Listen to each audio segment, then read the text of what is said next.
नमः हंसास्वादितचरणकमलचिन्मकरन्दाय भक्तजनमानसनिवासाय श्रीरामचन्द्राय।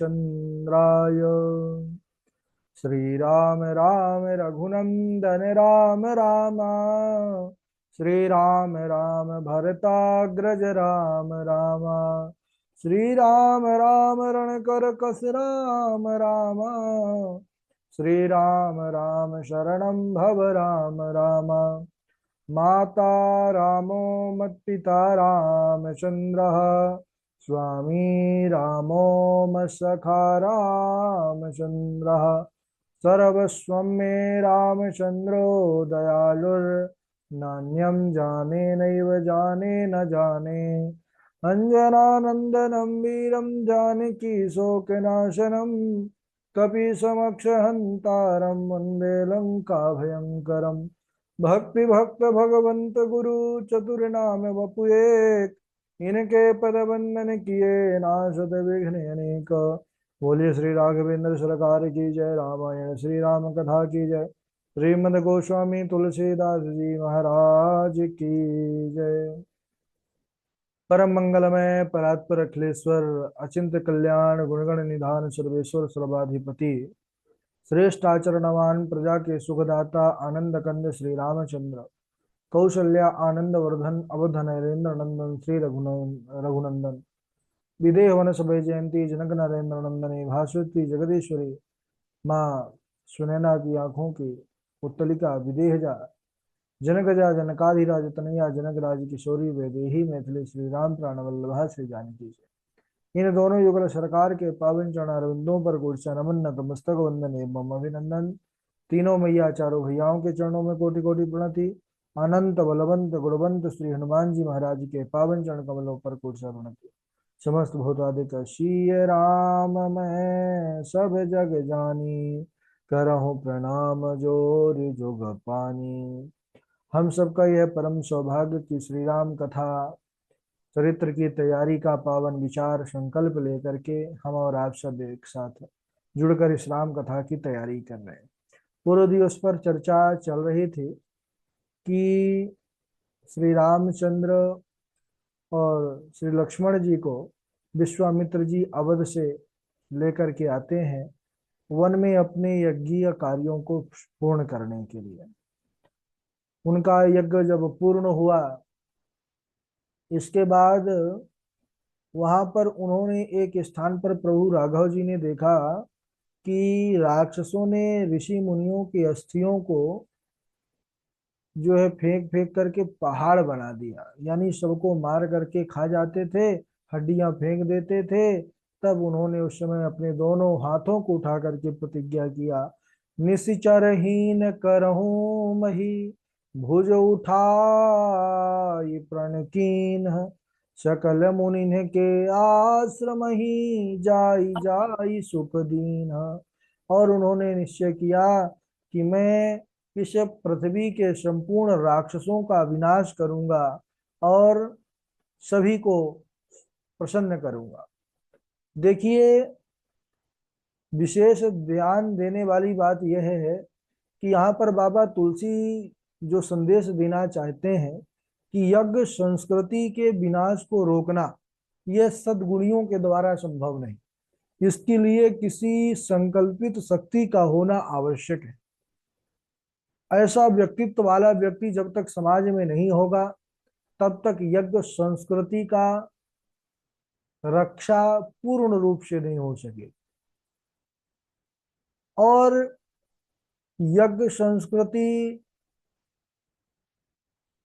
का प्रचार अपने भीतर के जो असुर भाव है उसको नष्ट करने के लिए होना चाहिए। जो काम क्रोध के वेग हैं उसको नष्ट करने के लिए होना चाहिए, क्योंकि जो इन्हें मारता है वही यज्ञ की रक्षा का संकल्प ले सकता है।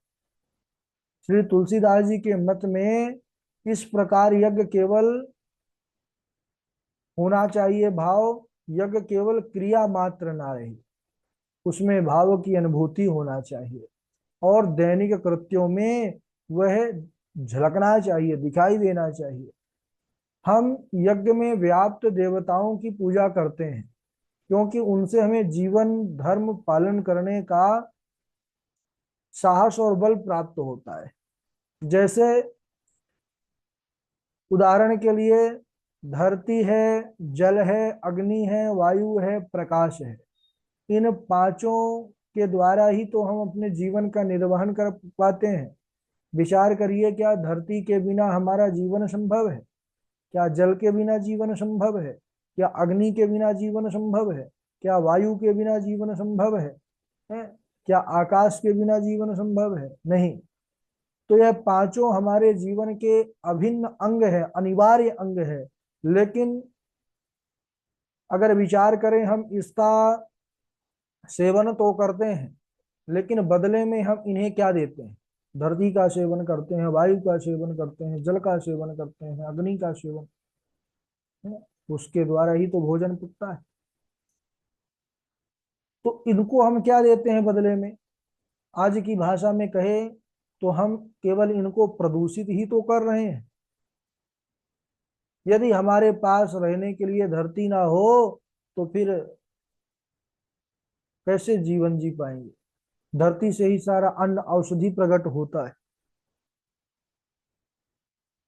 जल से ही जीवन है। तो हमारे जो दैनिक जीवन, या कहें जीवन ही नहीं रह सकता इनके बिना। लेकिन इनके बदले में इनको क्या देते हैं? कुछ नहीं देते।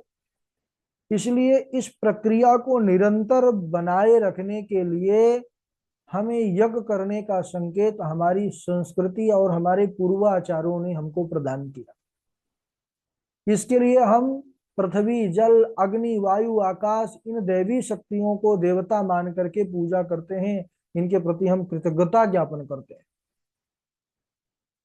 और यज्ञों में इनकी सबकी पूजा होती है।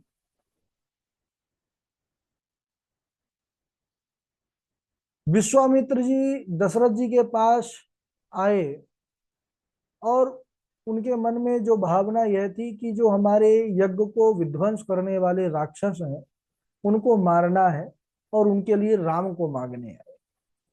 राम जी ताड़का सुबाहु को मार करके उनके यज्ञ को निर्विघ्न पूर्ण किया, और इसके बदले में विश्वामित्र जी ने राम जी को बड़ी सुंदर विद्या दी, कई प्रकार की विद्याएं दी, जिससे वह बड़े बड़े रावण आदि योद्धाओं को भी परास्त किए। तुलसीदास जी कहते हैं कि तब ऋषि निज नाथ ही जी चीन्ही, विद्या निधि कहूँ विद्या दीन्ही, जाते लाग न क्षुधा पिपासा, अतुलित बल तनु तेज प्रकाशा। यहाँ पर दर्शन कीजिए कि हमारे जो ऋषि परंपरा की देवी शक्ति थी, विद्या थी, उसकी क्या जो है तो वैज्ञानिकता थी। उन्होंने ऐसी विद्या प्रदान की जिससे ना तो भूख लगती थी, ना प्यास लगती थी, और शरीर में बल की भी जो है घटोतरी नहीं होती थी, है ना। अतुलित बल और तेज उसका बढ़ता ही जाता था। सब अस्त्र शस्त्र समर्पण करके मुनि उन्हें अपने आश्रम पर ले गए। तो मानस में जिस यज्ञी परंपरा की वे रक्षा करना चाहते हैं वह मात्र स्थूल अग्निहोत्र तक सीमित नहीं थी। उनमें जन कल्याण की भावना प्रधान थी। राष्ट्र को हर तरह से प्रदूषण मुक्त करना है, यह भावना थी, और इसी भावना से यज्ञ करना चाहिए।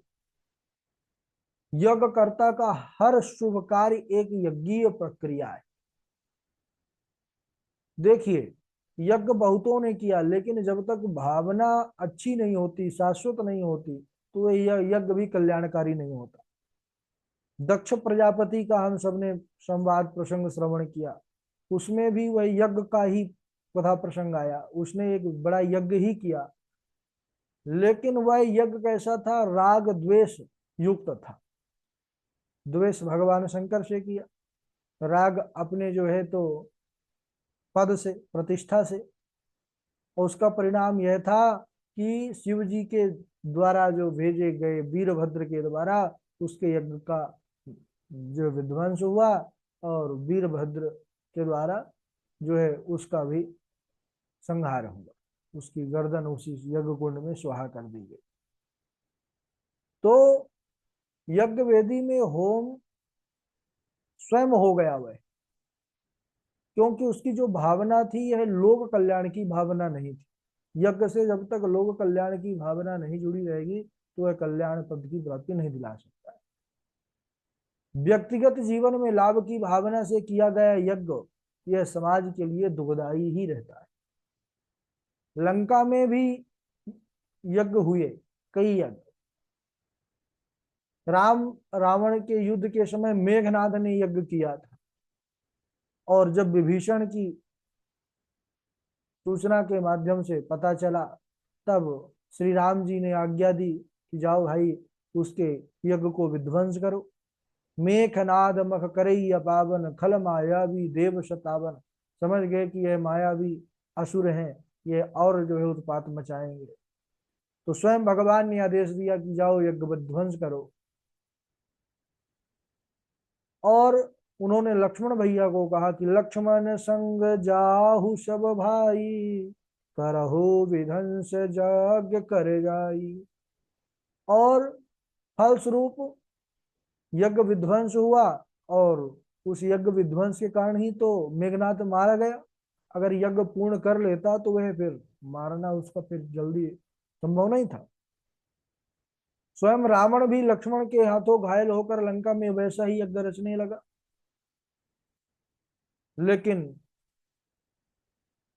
वह भगवान से विरोध करके यज्ञ करना चाहता था, इसलिए यज्ञ उसका भी विध्वंस हुआ। तो यह स्पष्ट है मानस जी में कि संस्कृति का समर्थन जन कल्याण के लिए होना चाहिए, और तभी उसके द्वारा कल्याण की प्राप्ति हो सकती है। विश्वामित्र जी के यज्ञ की रक्षा हो गई तो वह और आगे की ओर बढ़ने लगे। श्री रामचंद्र जी ने निवेदन किया कि गुरुदेव यज्ञ की रक्षा हो गई, अब हम कहाँ को चल रहे हैं। तब गुरुदेव विश्वामित्र कहने लगे कि हे राघव, अभी एक और यज्ञ बाकी है जिसको आपको पूर्ण करना है, और हम वहीं चल रहे हैं। कौन सा यज्ञ? तो धनुष जाग्य मुनि रघुकुल नाथा हरसि चले मुनिवर के साथा। आश्रम एक दीख मगमाही खग मृग जीव जंतु तह नाही। पूछा मुनि शिला प्रभु देखी सकल कथा मुनि कहा विशेषी।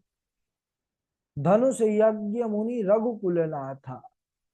धनुष यज्ञ का दर्शन करने के लिए यहाँ से चल दिए मुनिवर के साथ दोनों भैया। कुछ ही दूर भी चले थे कि एक ऐसा आश्रम, एक ऐसा सुनसान स्थान दिखा जहां पर कोई जीव जंतु नहीं था।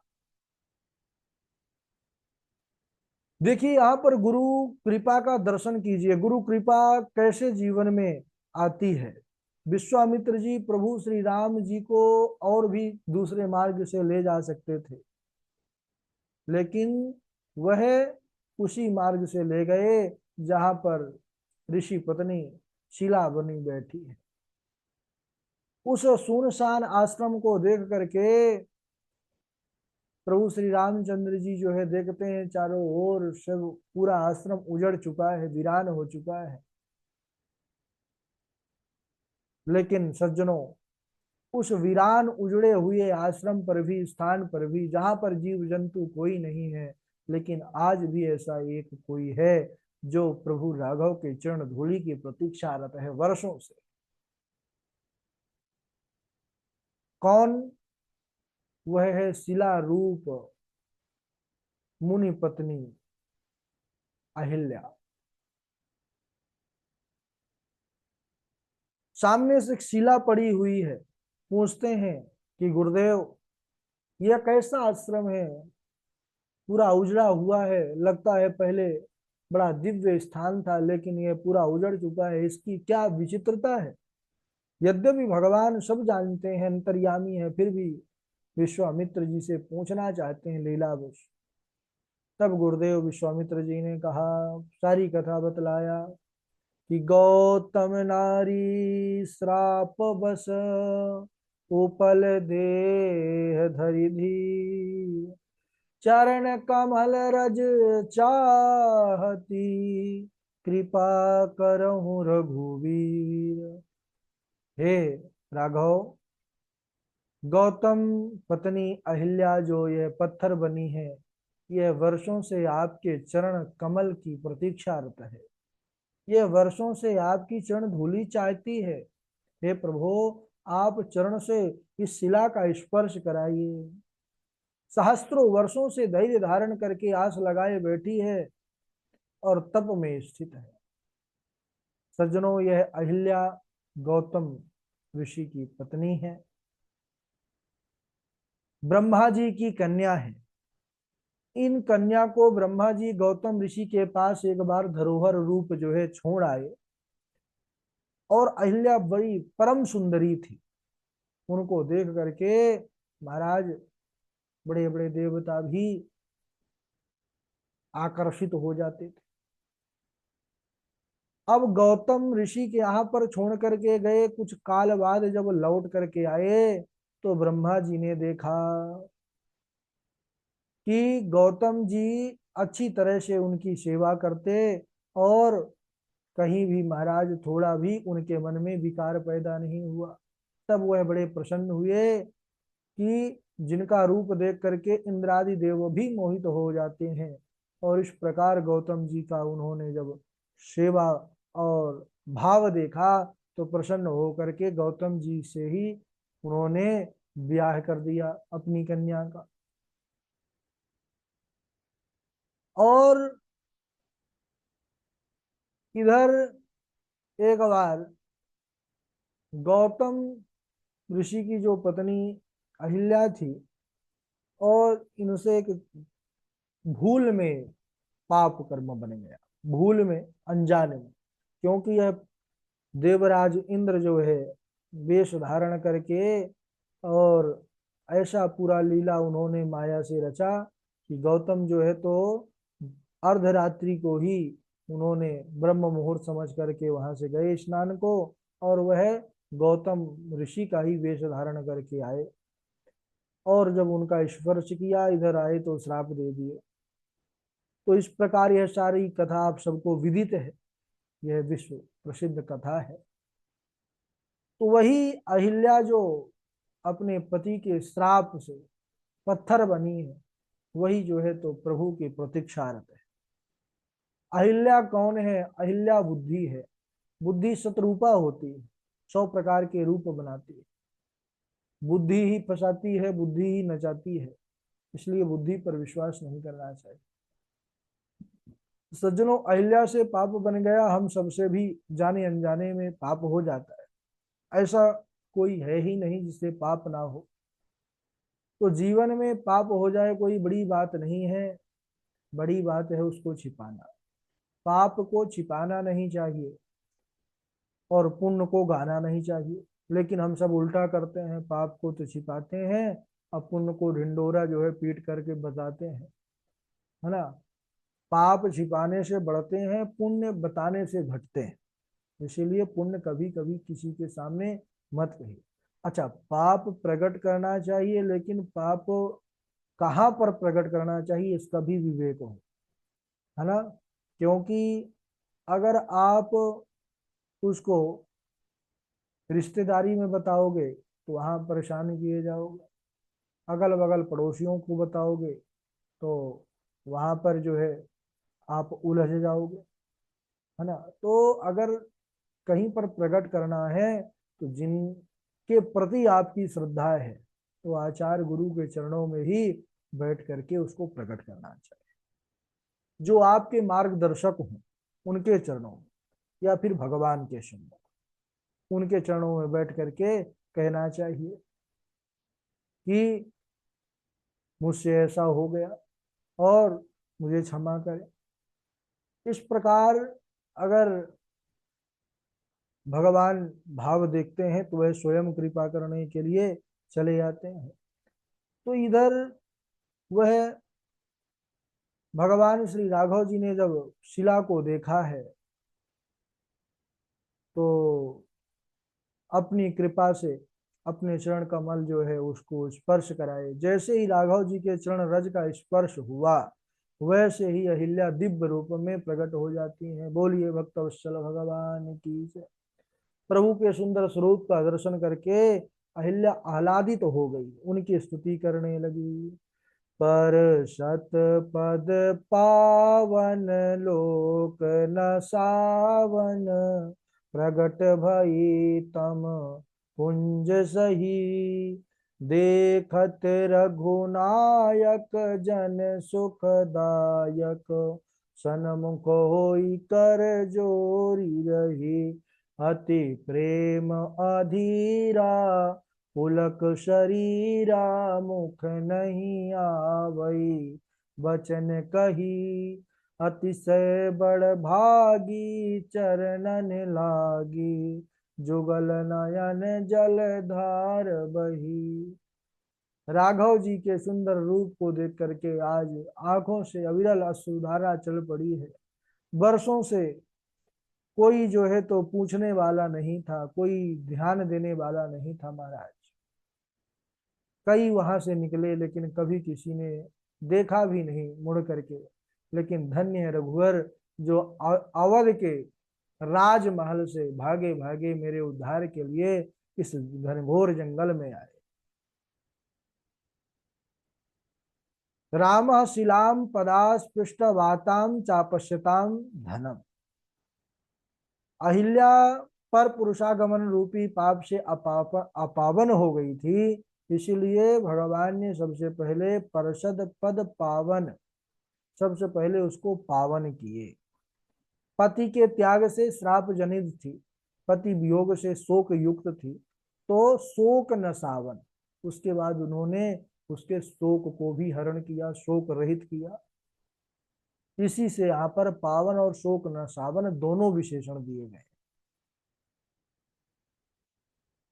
यहाँ पर माता अहिल्या एकदम भाव विह्वल हो जाती हैं और भगवान के सुंदर रूप माधुरी को देख करके उनके मुख से वचन नहीं निकल रहा भगवान के, और बस वह प्रभु राघव जी के चरण कमलों को ही दृढ़ता पूर्वक पकड़ करके लिपट जाती हैं और वह विचार करने लगती हैं कि जो मेरे पति ने मुझे श्राप दिया था वह श्राप नहीं, आज तो मेरे लिए वरदान रूप हो गया, जो मुझे प्रभु का सुंदर दर्शन प्राप्त हुआ। फिर अपना भाव प्रकट करती हैं। समय हो चुका है इसलिए आज यहीं तक, बाकी कथा अगले दिवस। बोलिए राघवेंद्र सरकार की जय। बारी बारी से आप लोग चौपाई सुनाएंगे। सर्वप्रथम रजनीश जी हैं और पूर्वी जी हैं, नेहा पाठक जी हैं, इंदो पराशर जी हैं, व्योम नीरज शर्मा जी हैं। चलिए स्वागत।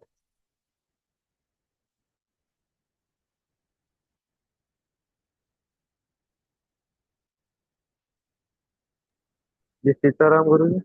हाँ नीरज सुनो। हरे ही राम चरित सब प्रेम पुलक लो जन जल छाए श्री रघुनाथ रूप और आवा परमानंद अमित सुख पावा धन गिरे राजकुमार तुम समान हो उपकार।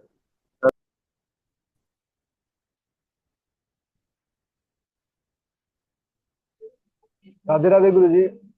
हाँ राधे राधे। कोई तन दुखी, कोई मन दुखी, कोई धन बिन रहत उदास। थोड़े थोड़े सब दुखी सुखी राम जी के दास। विश्व भरण पोषण कर जोई, ताकर नाम भरत यस होई। जाके सुमिरन तेरी पुनासा, नाम शत्रुहन वेद प्रकाशा। लक्ष्मण धाम राम प्रिय सकल जगत आधार। गुरु वशिष्ठ तेहि राखा लक्ष्मण नाम उदार। राधे राधे गुरु जी।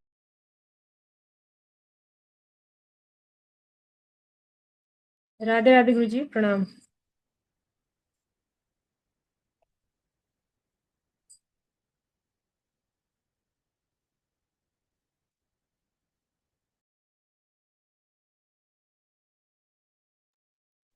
राधे राधे गुरु जी। हाँ, सुनाइए सुनाइए। पर कत अधर कोप मन माही, सपदि चले कमलापति पाही। देहु श्राप की मरियहु जाई, जगत मोरी उपहास कराई। मृषाहो मम श्राप कृपाला, मम इच्छा कह दीन दयाला। मैं दुर्वचन कहे बहु तेरे, कह मुनि पाप मिटहि किमि मेरे। राधे राधे गुरु जी, प्रणाम। राधे राधे गुरु जी, प्रणाम। हाँ, राधे राधे। जब ते राम ब्याह घर आए, नित नौ मंगल मोद बंधाए। भुवन चारी दस भूधर भारी, सुकृत मेघ बरसहि सुखवारी। सब विधि सब पुर लोक सुखारी, रामचंद्र मुख चंदु निहारी। जो दिन ते हरि गर्भ ही आए, सकल लोक सुख संपत्ति छाए। राम सिया राम सिया राम, जय जय राम। राम सिया राम सिया राम, जय जय राम। राधे राधे गुरु जी, प्रणाम।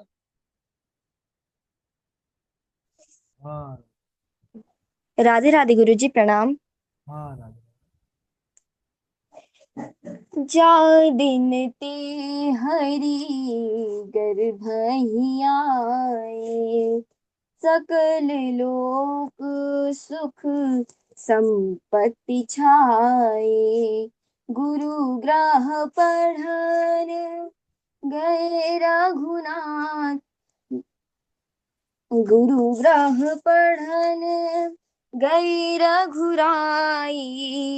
अल्प काल विद्या सब पाई, प्रात काल उठी के रघुनाथा। मात पिता गुरु नावहि माथा। राधे राधे गुरु जी।